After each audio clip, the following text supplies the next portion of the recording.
Hello friends, welcome to my channel. आज हम लोग इस वीडियो में बीपीएससी टीआरई 4 में ए स्टेट के स्कोर से रिलेटेड बात करने वाले हैं।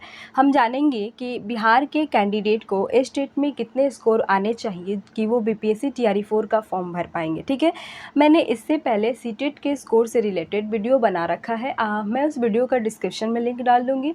जो बच्चे सीटेट के सर्टिफिकेट से बीपीएससी टीआरई 4 में फॉर्म भरना चाहते हैं वो उस वीडियो को जाके देखेंगे। ठीक है, मैंने यहाँ पर ए स्टेट के बारे में बात किया है। जो बीपीएससी ए स्टेट में जो बच्चे ए स्टेट के सर्टिफिकेट पर बीपीएससी टीआरई 4 का फॉर्म भरेंगे उनके लिए ये वीडियो है। ठीक है, तो इसमें हम बीपीएससी टीआरई 4 में आने वाले सभी प्रॉब्लम्स जो बच्चे फेस करते हैं उन सारे प्रॉब्लम्स के बारे में एक एक करके बात करेंगे।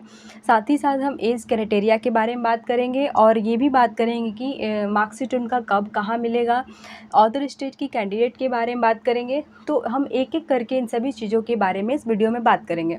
तो चलिए वीडियो शुरू करते हैं। देखिए, सबसे पहले हम बता दें कि बीपीएससी टीआरई 4 तुरंत आने वाले हैं। जैसे कि इसका नोटिफिकेशन आपको सुनने में आ रहा है कि सितंबर मंथ में आ जाएगा, या तो ये लास्ट वीक या फर्स्ट वीक, यानी कि सितंबर मंथ में इसके नोटिफिकेशन आ जाएंगे।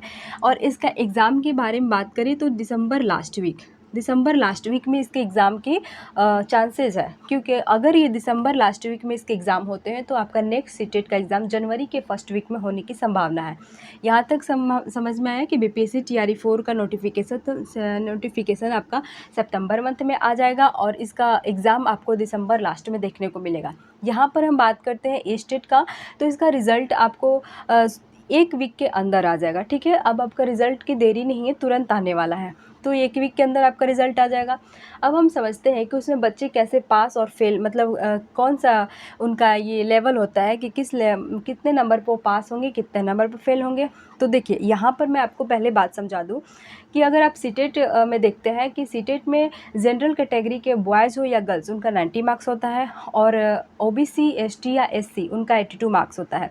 लेकिन बीपीएससी टीआरई 4 का फॉर्म भरने के लिए महिला कैंडिडेट को 82 मार्क्स कर दिया जो जनरल के हैं, तो उसमें छूट दिया है, क्योंकि एक एग्ज़ाम आपका सीटेट सेंट्रल का एग्ज़ाम हो जा रहा है और एक बीपीएससी टीआरई 4 या बिहार सरकार का एग्ज़ाम हो रहा है। ठीक, तो उसमें महिला कैंडिडेट को छूट दिया गया है। जैसे कि सीटेट 90 पर पास कर रहा है, लेकिन फॉर्म भरने की छूट कितना मिल रही है महिला को जो जनरल से 82 पर, तो कुछ छूटें बिहार सरकार ने दी थी। लेकिन यहाँ हम बात करते हैं ए स्टेट को लेकर, तो ए स्टेट का फॉर्म भी बिहार सरकार का है और बीपीएससी टीआरई 4 का भी फॉर्म क्या है, वो बिहार सरकार का है।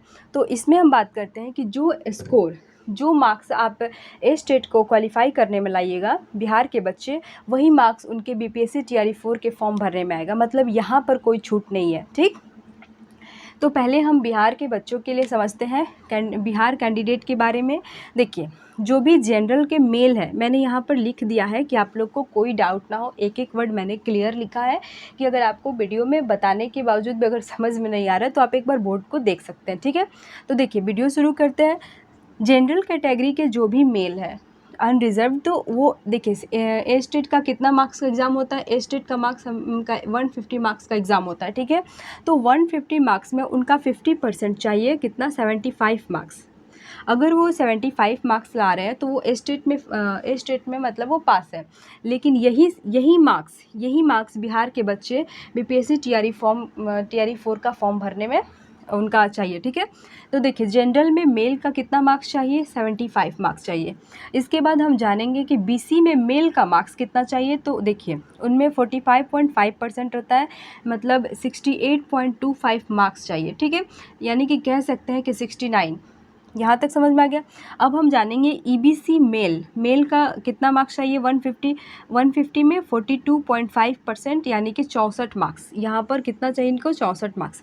एक बार फिर से देख लीजिए, ईबीसी में 64 मार्क्स, बीसी कैटेगरी में आपको चाहिए 68.25, जनरल कैटेगरी में ही मार्क्स कितना होता है, 75।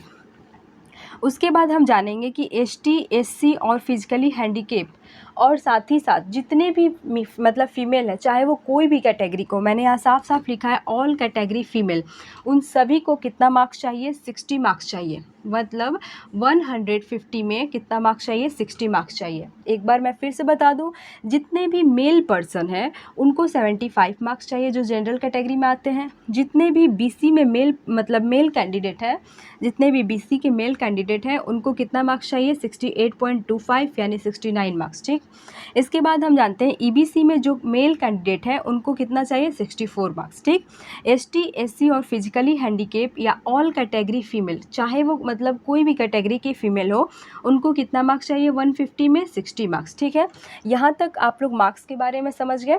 जो बिहार के बच्चे हैं वो इतना ही मार्क्स लाएंगे स्टेट में तो वो क्वालिफाई होंगे, और इतना ही मार्क्स पर इनका बीपीएससी टीआरई 4 का फॉर्म भराएगा। ये बात क्लियर हो गया। अब हम अदर स्टेट की कैंडिडेट की बात करते हैं, तो यहाँ पर बताते हैं कि इनमें नो रिजर्वेशन।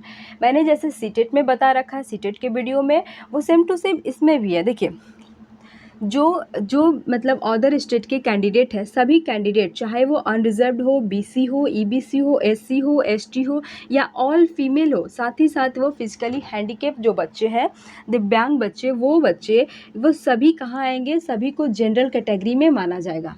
आप अदर स्टेट के हैं और मान लेते हैं आप यूपी के बच्चे हैं और वो बिहार में फॉर्म भर रहे हैं, चाहे वो किसी भी कैटेगरी के हो, तो उन्हें क्या माना जाएगा, उन्हें बिहार में जनरल कैटेगरी के माना जाएगा। और मैंने क्या बताया कि जनरल कैटेगरी में कितना मार्क्स होना चाहिए, 75 मार्क्स होना चाहिए। तो इनकी क्या होना चाहिए, क्वालिफाइंग मार्क्स कितना होगा, 75। अगर वो 75 मार्क्स ला रहे हैं जो अदर स्टेट के बच्चे हैं, तभी वो बीपीएससी टीआरई 4 का फॉर्म भरेंगे। यदि इनका ए स्टेट में 75 मार्क्स आया हुआ है, तभी वो क्या करेंगे, बीपीएससी टीआरई 4 का फॉर्म भरेंगे। ठीक, और साथ ही साथ हम यहाँ बात करेंगे कि इनकी मैक्सिमम एज क्या है। तो देखिए, अदर स्टेट के बच्चे का मैक्सिमम एज 37 ईयर है। मैंने यहाँ साफ साफ लिखा है कि कितना है, 37 ईयर। इससे आप 37 ईयर 1 मंथ ये नहीं चलेगा, मतलब आप सिर्फ 37 तक ही आपको बीपीएससी टीआरई 4 के फॉर्म भर सकेंगे। यहाँ तक समझ में आया कि मैक्सिमम एज कितना है, 37 ईयर। ठीक है, अदर स्टेट की बात करें तो कोई भी कैंडिडेट हो, किसी भी कैटेगरी को हो, मेल हो, फीमेल हो, हैंडीकेप हो, जो भी बच्चे हो, वो अगर बिहार के बीपीएससी टीआरई 4 का फॉर्म भर रहे हैं तो उन्हें कितना 150 में 75 मार्क्स लाना अनिवार्य है। ठीक, यहाँ तक समझ में आ गया। यहाँ पर बात करते हैं उनका मैक्सिमम एज 37 होना चाहिए। देखिए, ये हो गया। अब हम जानते हैं कि बिहार के बच्चों का क्या होगा एज क्राइटेरिया की बात करें बीपीएससी में, कि बीपीएससी ने बिहार के बच्चों को कितना छूट रखा है एज में। तो देखिए, जनरल कैटेगरी के जितने भी मेल पर्सन हैं वो सिर्फ 37 ईयर तक ही फॉर्म भर सकते हैं। बीपीएससी टीआरई 4 का जो 37 साल के हैं, 37 साल या उससे नीचे, वही ये फॉर्म भर सकते हैं। तो मेल के जनरल में मेल का कितना एज मांगा है, 37। वहीं हम जनरल कैटेगरी के फीमेल की बात करें तो वहाँ 40, उनको कितना दिया है, 40 साल दिया है। इसके बाद हम बीसी कैटेगरी के मेल हो या फीमेल, बीसी कैटेगरी में मेल हो या फीमेल, दोनों का एज कितना किया है, 40 साल उम्र रहेगा किसका, बीसी। और ईबीसी की बात करें तो इनका भी मेल हो या फीमेल 40 साल किया है। ठीक, इसके बाद हम बात करते हैं एसटी, एससी, इनका कितना है, मेल हो या फीमेल, इनका 42 साल। ठीक है, इसके बाद हम बात करते हैं फिजिकली हैंडीकेप। देखिए, फिजिकली हैंडीकेप जो है उनका मेल हो या फीमेल, उनका भी 40 साल है, लेकिन बीपीएससी ने 10 साल की छूट दी है। यानी कि जितने भी दिव्यांग बच्चे हैं, चाहे वो मेल हो या फीमेल, उनका उम्र 50 साल तक कर दिया गया। वो 50 साल तक की उम्र तक वो बीपीएससी टीचर का फॉर्म फिलअप कर सकते हैं। यहाँ सबको समझ में आ गया। एक बार फिर से देखें, जितने भी मेल हैं जनरल के उन्हें 37 साल दिया गया है, जितने भी फीमेल हैं जनरल के उन्हें 40 साल दिया गया है, जितने भी बीसी कैटेगरी के मेल हो या फीमेल, दोनों की बात की गई तो उनको 40 साल उम्र दिया गया है, और ईबीसी में मेल हो या फीमेल उनको 40 साल उम्र दिया गया है। फिर एसटी और एससी की बात करें तो उनको 42 साल उम्र दिया गया है, मेल हो या फीमेल। यहाँ पर बात करते हैं फिजिकली हैंडीकेप जो बच्चे हैं कैंडिडेट, उनको कितना किया गया है, तो उनका भी 40 साल उम्र है, लेकिन बीपीएससी टीआरई 4 या फिर और जो एग्ज़ाम हो चुके हैं, तो बीपीएससी टीचर ने इन्हें क्या, बिहार शिक्षा विभाग ने इन्हें 10 साल की छूट दिया है। तो ये बीपीएससी टीचर में 50 साल तक की उम्र तक फॉर्म भर सकते हैं। यहाँ तक आपको समझ में आ गया। लेकिन अदर स्टेट के बच्चे को कितना उम्र की छूट दी गई है, 37 साल। छूट नहीं, सॉरी 37 साल तक ही ये फॉर्म क्या करेंगे, भर सकते हैं।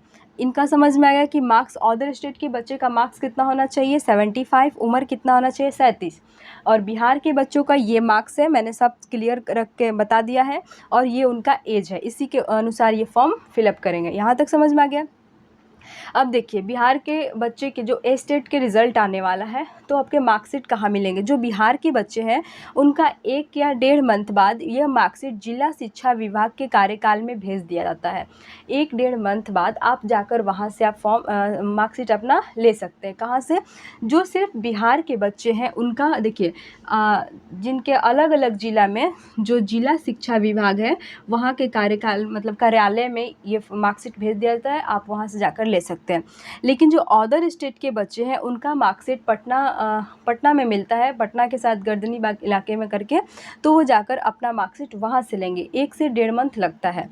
यहाँ तक सबको क्लियर है। अब देखिए, अब हम बात करते हैं कि फॉर्म भरने के दौरान कुछ बच्चों से मिस्टेक होता है, जानकारी नहीं होने के बाद भी फॉर्म भर देते हैं, और ऐसा भी होता है कि फॉर्म भरने के बाद एग्ज़ाम भी पास कर गए, जॉब भी लग गया, और अब देखिए बीपीएससी टीआरई 1 बीपीएससी टीआरई 2 में बच्चे वो सब जॉब से क्या हो रहे हैं, निकाल दिया जा रहा है उन सभी बच्चों को। तो वही गलती आप बीपीएससी टीआरई 4 में नहीं करेंगे।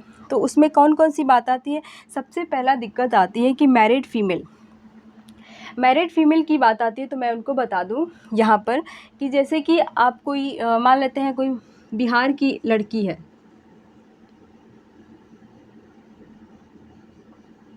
सॉरी ऐसी समझता है।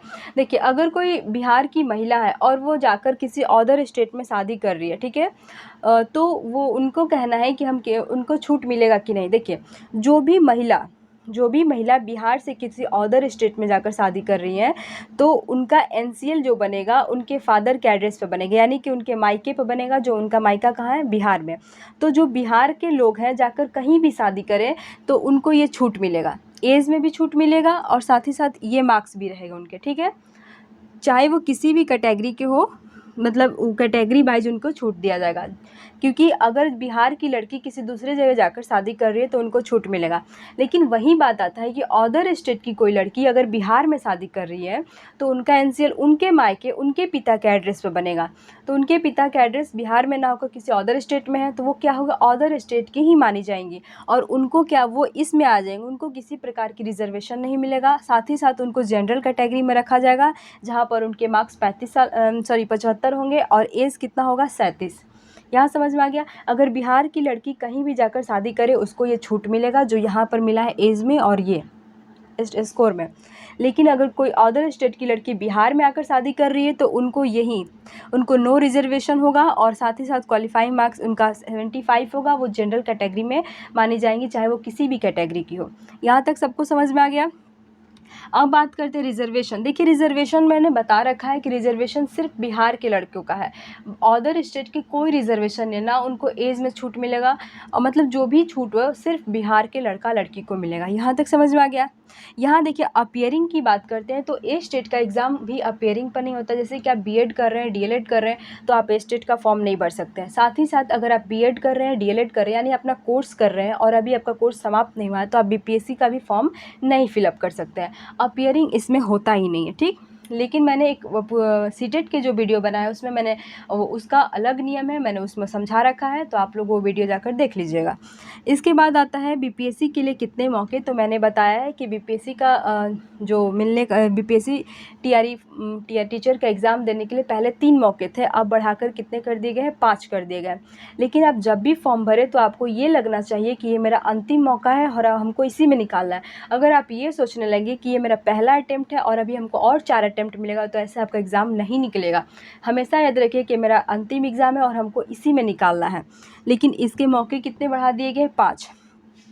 ये सबसे इम्पॉर्टेंट है कि 2 ईयर का प्रोबेशन पीरियड क्या होता है। देखिए अभी आप न्यूज़ भी देख रहे हैं कि जिनका जॉब लग गया है टीआरई 1 टीआरई 2 में, अगर वो उनको देखा जा रहा है कि उनको जॉब से निकाला जा रहा है, तो वहाँ पर बात करते हैं कि अगर आपका जॉब लग गया तो आप ये नहीं समझिए कि हम परमानेंट मेरा जॉब लग गया इसमें।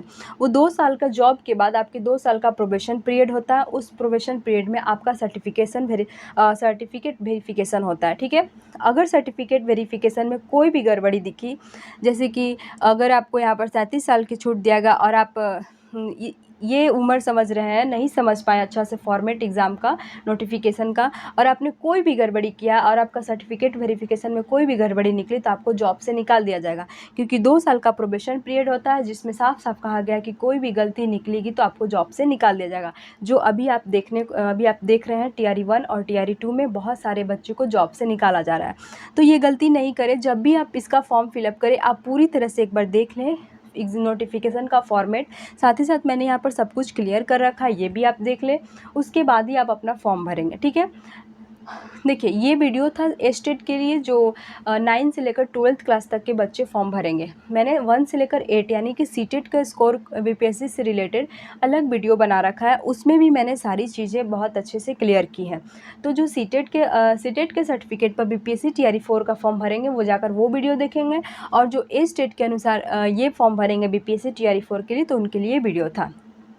एक बार हम फिर से समझेंगे। देखिए, जनरल कैटेगरी में जो मेल का मार्क्स कितना आएगा 75, BC में मेल का मार्क्स कितना आएगा, मान के चलते हैं 69, लेकिन इसमें कितना है 68.25, इतना पर बच्चे पास होते हैं।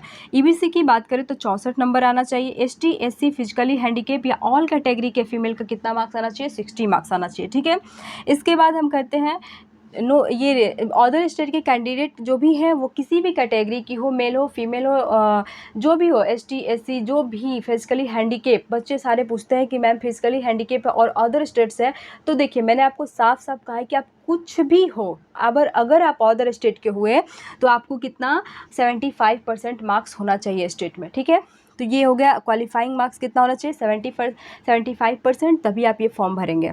इसके बाद मैक्सिमम एज कितना होना चाहिए 37 साल। मैंने पहले ही बताया कि कुछ भी हो जाए, आपके साथ कुछ भी हो, मतलब जैसे कि आप हैंडीकेप हो, दूसरे कैटेगरी को हो, कुछ भी हो, तो आपका उम्र में कोई छूट नहीं है, ना ही आपकी क्वालिफाइंग मतलब मार्क्स में छूट है। यहाँ 75 और यहाँ 37 ये दोनों होना चाहिए।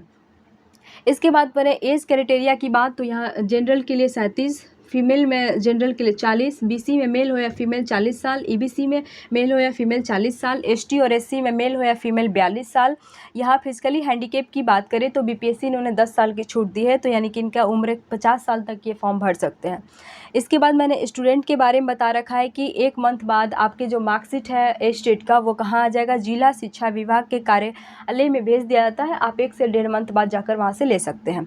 अदर स्टेट के जो बच्चे के मार्कशीट कहाँ जाएंगे स्टेट का, तो वो पटना के गर्दनी बाग इलाके में जाता है, तो आप लोग वहाँ से अपना एड्रेस देकर वहाँ से 1-1.5 मंथ बाद अपना स्टेट का मार्कशीट ले सकते हैं। अभी रिज़ल्ट आने में बस 1 वीक की बात है, मैंने फिर भी बता दिया है कि वहाँ पर आपको मिलेगा। ठीक, यहाँ पे भी मैंने बता दिया है मैरिड मेल या हो या फीमेल। अगर आपको इस वीडियो में नहीं समझ में आ रहा तो आप सीटेट वाला वीडियो में जाकर देख सकते हैं कि मैंने मेल और फीमेल को मेल फीमेल, ये जो मैरिड फीमेल है वो दूसरे स्टेट में शादी कर रही है या इस स्टेट में शादी कर रही है, मैंने सारे चीज़ क्लियर करके रखा है कि अगर आप इस स्टेट की लड़की है, अगर आप बिहार की लड़की है, मैं बताया कि अगर आप बिहार की लड़की है, अगर दूसरे स्टेट में जाकर शादी कर रही हैं तो भी आपको डरने की ज़रूरत नहीं है। आपका NCL बनेगा कहाँ, आपके पिता के एड्रेस पर, और आपको ये उम्र में छूट रहेगी और ये मार्क्स में। ठीक है, अपने अनुसार अपनी कैटेगरी देख लेंगे। लेकिन अगर आप दूसरे स्टेट की हैं और बिहार में शादी कर रही हैं तो भी आप जनरल कैटेगरी मानी जाएंगी, चाहे वो किसी भी कैटेगरी की हो, आपको इस स्टेट का नहीं माना जाएगा, क्योंकि आपका NCL कहाँ का बनेगा, आपके पिता के एड्रेस का। इसके बाद बताएं BPSC के लिए मौके 3 से बढ़ाकर 5 कर दिए गए हैं और 2 ईयर का प्रोबेशन पीरियड रहेगा। इसमें आपका सर्टिफिकेट वेरिफिकेशन रहता है, कुछ भी गलती होता है तो इसमें आपको शिक्षा विभाग आपको जॉब से निकाल सकता है, जो अभी निकाल रहा है। तो इसीलिए फॉर्म भरते टाइम बहुत ध्यान से फॉर्म भरिएगा लोग। ठीक है, यहाँ तक समझ में आ गया। देखिए, मैंने पिछले वीडियो में बता रखा है कि बिहार सरकार ने पूरे भारत में कितने 112 कॉलेज और यूनिवर्सिटी को 2018 में ही अमान्य घोषित कर दिया है। अगर आप नेट पर सर्च करेंगे तो वो आपको 118 कॉलेज का नाम मिल जाएगा। अगर उस कॉलेज से या यूनिवर्सिटी से अगर आपने BEd या DLEd या PG या UG इनमें से किसी का भी डिग्री लिया है तो आपको ये फॉर्म भरने का कोई अधिकार नहीं है, क्योंकि बिहार सरकार ने इसे उस कॉलेज यूनिवर्सिटी को अमान्य घोषित कर दिया है। अगर आप नेट वगैरह पर सर्च करेंगे तो वो 112 कॉलेज के लिस्ट खुल जाएंगे, आप लोग उसमें अपने कॉलेज या यूनिवर्सिटी जाकर देख सकते हैं। ठीक है, यहाँ तक समझ में आ गया। देखिए, आप लोग को जो सीटेट वाले बच्चे हैं वो जाकर सीटेट के वीडियो में देख सकते हैं, उनमें भी मैंने काफ़ी अच्छे से समझा रखा है। मैं उसका लिंक डिस्क्रिप्शन में डाल दूँगी। आशा करती हूँ कि आप लोग को समझ में आ गया होगा। कोई भी दिक्कत होगा वीडियो के कमेंट में अपने प्रॉब्लम्स को लिखिएगा, मैं अगले वीडियो में उसको क्लियर कर दूँगी, ठीक है। आज के लिए इतना ही। Thank you so much.